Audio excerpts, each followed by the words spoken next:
Hi, I'm Gerry Chidiac. I'm a high school teacher, and this is Lessons in Learning. Today, we're going to talk about keys to success. Author Malcolm Gladwell tells us, people don't rise from nothing.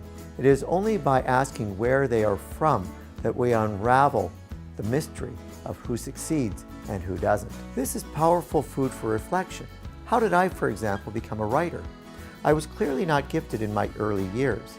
In fact, I had a mild learning disability, which made it difficult for me to decipher words on paper and to communicate my ideas clearly. The rules for English also seemed abstract. When I signed up for a university course in journaling, it opened up a whole world to me that I never knew existed. I came to love my time alone with my thoughts as they took form on paper and guided my life forward in a positive way. Since I love to talk to people, I also began to study other languages. This required that I study not only vocabulary, but also structure and form. As I became more fluent in French and German, the intricacies of language began to make sense to me. So my English began to improve as well, which in turn caused my writing in English to improve. Gladwell further states that researchers have settled on what they believe is the magic number for true expertise: 10,000 hours. As I look back on my life, that indeed makes sense. I easily put in many hours once I developed a love of writing. So what determines the success of a person?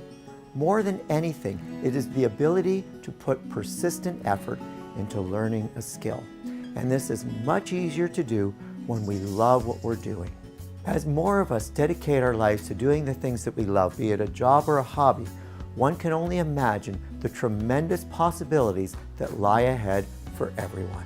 And now we're going to shift gears and talk about the difference between honesty and integrity.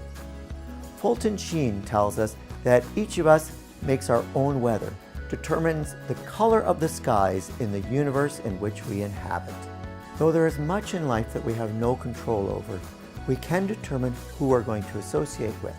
We determine how we're going to spend our time and where we are going to put our energies. We can also choose to pause and be mindful in our interactions with other people and respond rather than react. We also decide whether or not we are going to take responsibility for our actions and if we are going to live with integrity. But isn't integrity the same thing as honesty? Not exactly. Honesty has much to do with others.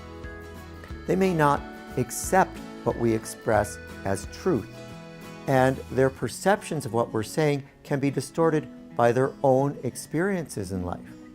There are even times when the truth needs to be withheld. Integrity is something quite different and is much more important to our own sense of well-being. It has to do with being true to ourselves. It helps us to distinguish between what is a constructive criticism and what is utter nonsense, and thus enables us to endure the storms of life. Ultimately, living with integrity means embracing one's own innate goodness as a sacred human being. It has nothing to do with arrogance and everything to do with confidence. Integrity does not require perfection, but it does require us to admit fault, to treat others with respect, to seek truth, and to constantly be improving. The world around us is constantly changing. As we live lives of integrity, embracing our inner greatness despite the storms all around us, we become what we are truly meant to be.